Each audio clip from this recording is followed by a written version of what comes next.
आज़ादी मिलती नहीं बल्कि इसे छीनना पड़ता है। तो फ्रेंड्स, ये कथन है सुभाष चंद्र बोस जी का, और ये हमारे देश के महान स्वतंत्रता सेनानी थे। तो आज इनका जन्म दिवस है। आज 23 जनवरी है। 23 जनवरी 1897 को इनका जन्म हुआ था।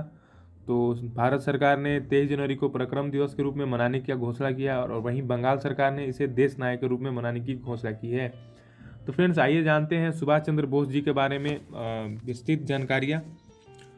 तो सुभाष चंद्र बोस जी का जन्म 23 जनवरी 1897 में कटक को हुआ था, और इनके पिताजी का नाम था जानकीनाथ बोस, जो कि पेशे से एक सरकारी वकील थे, और इनकी माँ का नाम प्रभावती था। तो फ्रेंड्स, ये अपने माता पिता के 9वां संतान थे, और इन्हें नेताजी कहा जाता था, नेताजी सुभाष चंद्र बोस। और नेताजी इनका जो टाइटल था ये एडोल्फ हिटलर द्वारा दिया गया था, जो जर्मनी का चांसलर था। तो फ्रेंड्स, नेताजी ने ही तुम मुझे खून दो मैं तुम्हें आज़ादी दूंगा ये नारा दिया था। जय हिंद सुभाष चंद्र बोस द्वारा ही दिया गया था। तो फ्रेंड्स, ये इनका जन्म कटक में हुआ, जो उस समय बंगाल प्रेसिडेंसी में था, और इनका जो पढ़ाई हुआ वो कलकत्ता विश्वविद्यालय से हुआ।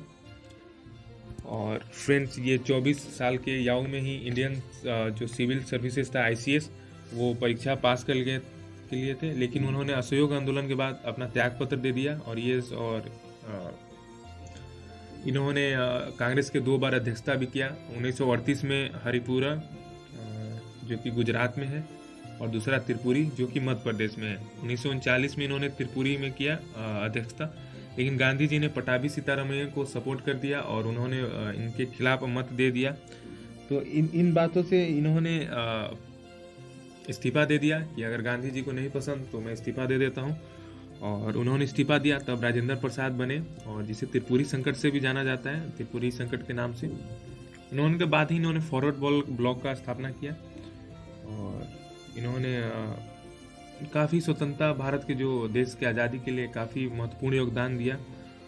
तो आइए देखते हैं इनका इम्पोर्टेंट फैक्ट्स और भी। ये इनका वास्तविक जो पिक है, ओरिजिनल पिक, और इनका जो देखिए ये फ्रेंड उनका हस्ताक्षर भी है यहाँ पे। इनका जो ये सब रियल है, जो मैंने विकिपीडिया से लिया हुआ है।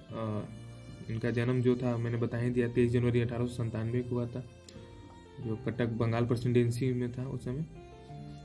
और इनका जो पढ़ाई हुआ वो कलकत्ता विश्वविद्यालय से हुआ। राष्ट्रीय जो कांग्रेस के अध्यक्ष बने 1938 में बने, हरिपुरा जो कि गुजरात में है। फिर 1939 में त्रिपुरी। इन्होंने फॉरवर्ड ब्लॉक का स्थापना किया 1939 में। इनके द्वारा ही दिल्ली चलो बोला गया था 5 जुलाई 1943 को, कि दिल्ली चलो नारा दिया गया था। इन्होंने अपने संबोधन में सिंगापुर रेडियो स्टेशन से 6 जुलाई 1944 को जब संबोधन किया राष्ट्र को, उन्होंने महात्मा गांधी को राष्ट्रपिता कह के पुकारा था। और फ्रेंड्स, इन्होंने अपने सेना जो फॉरवर्ड ब्लॉक और चाहे INA जो बनाया था इन्होंने, आज़ाद हिंद फौज, और उनके द्वारा भी इसमें एक शेर का, जिनका जो झंडा होता था उस पर शेर का चित्र होता था। इनके द्वारा अंडमान निकोबार पे हमला किया गया और अंग्रेज़ों को हराया गया, और पूरे अंडमान निकोबार पे इनका कब्जा हुआ। उनके बाद ही अंडमान निकोबार का जितना भी द्वीप है उसका नामकरण भी सुभाष चंद्र बोस जी द्वारा किया गया था। और काफ़ी एक गर्म टाइप के नेता थे ये, जिससे गांधी जी का इनका नहीं बन पाता था। और जब से भगत सिंह का फांसी हुआ तब से इनके और गांधी जी में मतभेद रहने लगा, लेकिन ये गांधी जी को काफ़ी सम्मान भी करते थे। और ये इनका कहना था कि अगर हम सिर्फ याचना और भीखमंगों जैसे रहेंगे तो हमारा कभी आज़ादी नहीं मिलेगा, हमें लड़ना पड़ेगा और छीन के आज़ादी लेना पड़ेगा।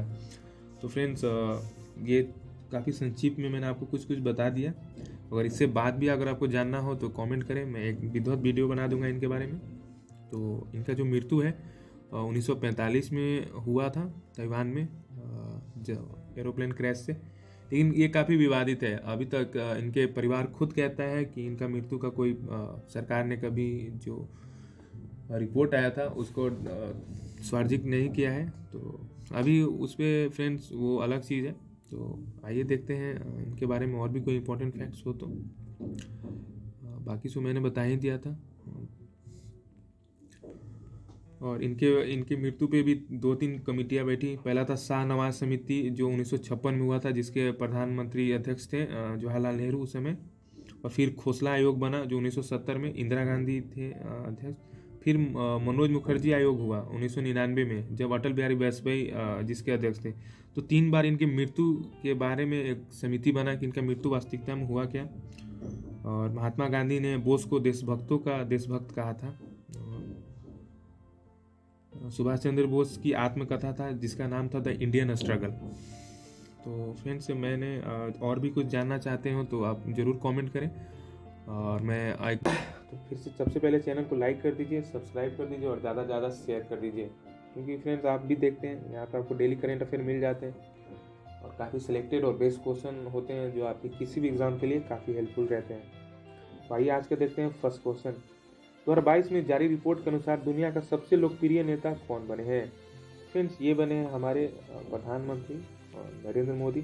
नरेंद्र मोदी को 71% समथिंग वोट मिला था और जिसके तहत ये वर्ल्ड के सबसे लोकप्रिय नेता में चुने गए, जिसमें जो बाइडेन का स्थान 5वां है। जो बाइडेन अमेरिका के जो राष्ट्रपति। तो फ्रेंड्स देखते हैं इम्पोर्टेंट पॉइंट्स। दुनिया में प्रधानमंत्री नरेंद्र मोदी को सबसे लोकप्रिय नेता के रूप में चुना गया है। पसंदीदा नेताओं की सूची में करीब 71% रेटिंग के साथ उनका नाम सबसे ऊपर है। मॉर्निंग कंसल्ट पॉलिटिकल इंटेलिजेंस की विश्व के 13 नेताओं की सूची में अमेरिका के जो बाइडेन है उनका स्थान 6ठा है। सॉरी फ्रेंड, मैंने 5वां बोला था, इनका स्थान एक्चुअली 6ठा है। उन्हें 43% रेटिंग मिला है। तो फ्रेंड्स देखते हैं टॉप 3 नेता जो इस सूची में टॉप 3 पे हैं। तो 1 नंबर पे है नरेंद्र मोदी जो कि हमारे भारत के प्रधानमंत्री हैं। दूसरे में है मेक्सिको के राष्ट्रपति जो कि इनका नाम है एंड्रेस मैनुअल लोपेज ओब्राडोर। और तीसरे हैं मारिया द्रागी जो कि इटली के प्रधानमंत्री हैं। तो जो ये जारी करता है फ्रेंड्स, इसका नाम है जो मॉर्निंग कंसल्ट। जो मॉर्निंग कंसल्ट है इसके द्वारा इस मॉर्निंग कंसल्ट जो पॉलिटिकल इंटेलिजेंट है इसके द्वारा ये सूची जारी किया जाता है। फ्रेंड्स आइए देखते हैं, मतलब कि बात हुई है सूची की, तो फटाफट हम लोग सूची देख लेते हैं, क्योंकि हम लोग जो क्वेश्चन देखते हैं उससे रिलेटेड 5 और भी क्वेश्चन देखते हैं ताकि आपको यहीं इसी बीच में सारा चीज़ रिवीजन हो जाए। तो अंतर्राष्ट्रीय हॉकी महासंघ 2021 में जारी महिलाओं रैंकिंग में भारत किस स्थान पर रहा? तो फ्रेंड्स ये रहा 9वां पे और 1 नंबर पे रहा नीदरलैंड। अंतर्राष्ट्रीय हॉकी महासंघ द्वारा जारी पुरुषों की रैंकिंग, इसमें भारत तीसरे स्थान पर रहा और 1 नंबर पर रहा ऑस्ट्रेलिया। वाडा द्वारा 2021 में जारी रिपोर्ट के अनुसार दुनिया का सबसे बड़ी डोपिंग उल्लंघनकर्ताओं की सूची में भारत का स्थान तीसरा पर रहा और सबसे फर्स्ट पर रहा रूस। पूरन जो रिसर्च इंस्टीट्यूट की तरफ से जारी यूनिकॉर्न कंपनियों की खड़ी करने की लिस्ट में भारत किस स्थान पे है? तो यह तीसरा, तो उसमें अमेरिका शीर्ष स्थान पे है। और विश्व प्रतिभा रैंकिंग रिपोर्ट 2021 में भारत 56वें स्थान पे और 1 नंबर पे स्विट्जरलैंड है। तो आइए देखते हैं नेक्स्ट पॉइंट और नेक्स्ट क्वेश्चन। शेयर बाजार में धोखे से बचने के लिए साथी मोबाइल ऐप को किसने लॉन्च किया है? तो फ्रेंड्स ये किया गया है सेबी द्वारा।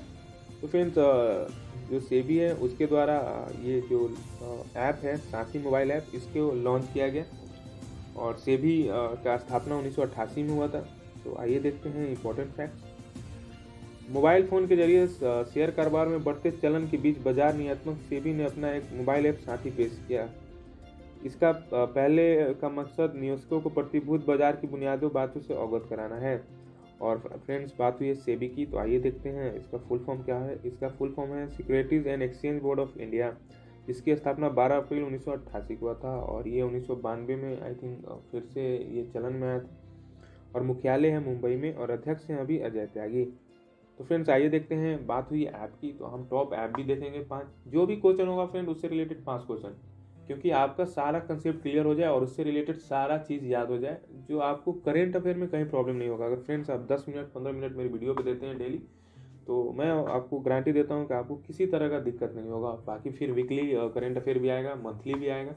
तो जिन भाइयों को पॉसिबल नहीं है वो वीकली करेंट अफेयर देख लें, एक दिन में ही सारा कुछ देख लें, नोट कर लें, याद कर लें। तो भारत का पहला ई मोबाइल बाजार ऐप फीस वाले को किस सरकार ने लॉन्च किया? तो ये किया असम द्वारा। प्रगति मोबाइल ऐप ये भारतीय जीवन बीमा यानी कि LIC द्वारा लॉन्च किया गया। फिट इंडिया मोबाइल ऐप इसे लॉन्च किया हमारे खेल मंत्री जो कि अनुराग ठाकुर हैं। और किस राज्य या UT द्वारा प्रूफ ऐप को लॉन्च किया गया? तो ये जम्मू कश्मीर द्वारा किया गया है फ्रेंड्स। तो आइए देखते हैं नेक्स्ट क्वेश्चन। राष्ट्रीय राजमार्ग and infrastructure Vikas Nigam limited यानी कि NHIDCL के नए प्रबंधक निदेशक यानी कि एमडी कौन नियुक्त हुए हैं? तो फ्रेंड्स ये नियुक्त हुए हैं ऑप्शन बी चंचल कुमार। चंचल कुमार को NHIDCL के नए एमडी के रूप में नियुक्त किया गया है। तो फ्रेंड्स आइए देखते हैं नेक्स्ट क्वेश्चन। महान स्वतंत्रता सेनानी नेताजी सुभाष चंद्र बोस की 125वीं जयंती पर भव्य प्रतिमा कहाँ स्थापित किया गया है? फ्रेंड्स मैंने आपको स्टार्टिंग में बताया कि आज 23 जनवरी है, तो आज ये फ्रेंड्स गलत है, ये इंडिया गेट पे होगा। और तो इसका ऑप्शन है ऑप्शन बी इंडिया गेट।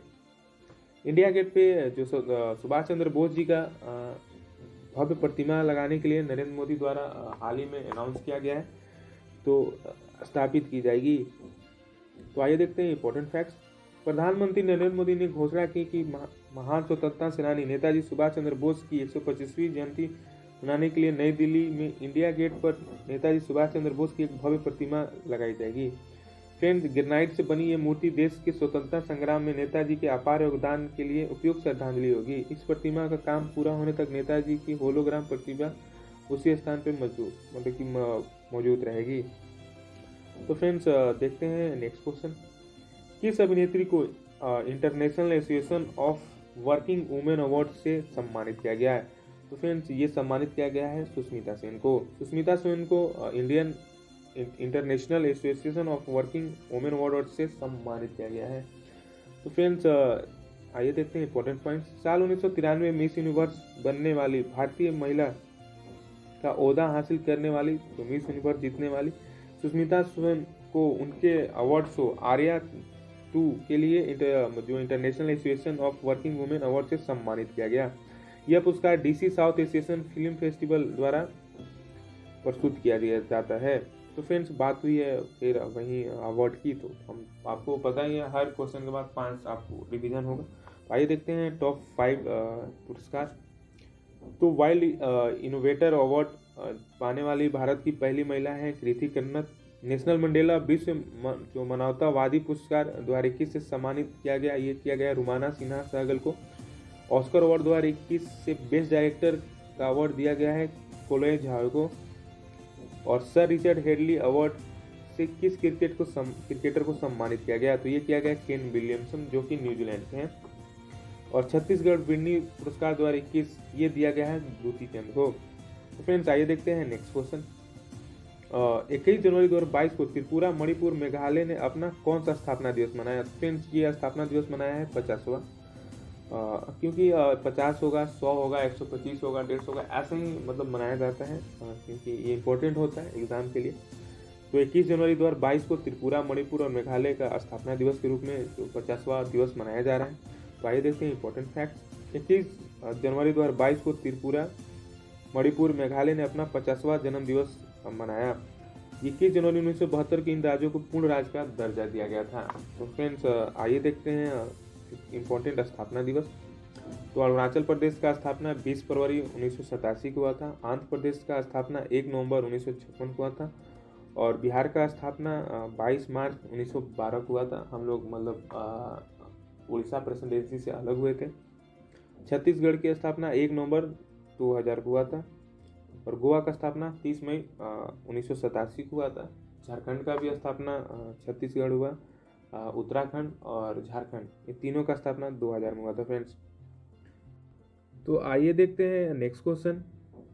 2021 के दौरान भारत की जलवायु और व्यक्तित्व रिपोर्ट जारी किसने की है? तो फ्रेंड्स ये जारी किया गया है भारत मौसम विज्ञान द्वारा।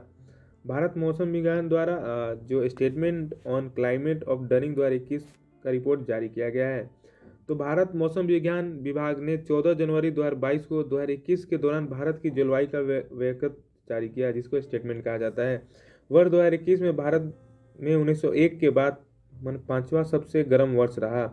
इसमें देश का वार्षिक औसत याऊ तापमान सामान्यतः 0.44 डिग्री सेल्सियस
यानी कि CAG का नियुक्त कौन करता है? तो ये करते हैं राष्ट्रपति। और किस ग्रह को लाल ग्रह कहा जाता है? तो ये मंगल को कहा जाता है। मंगल ग्रह का रंग लाल किसके कारण है? तो ये आयरन ऑक्साइड द्वारा। सौरमंडल का सबसे चमकीला ग्रह ये है सूर्य। और बल का SI मात्रक यूनिट है। और ग्रीनविच टाइम के भारत का समय 5:30 घंटा आगे है। तो फ्रेंड्स, वीडियो कैसा लगा ज़रूर बताएं। और हम आज वीडियो मतलब वीकली, आज संडे है तो वीकली करेंट अफेयर भी आएंगे, तो 9 से 16 जनवरी और फिर 16 से आज 23 जनवरी तक वीडियो आएंगे। तो वीडियो कैसा लगा कमेंट में जरूर बताएं। Thank you for watching.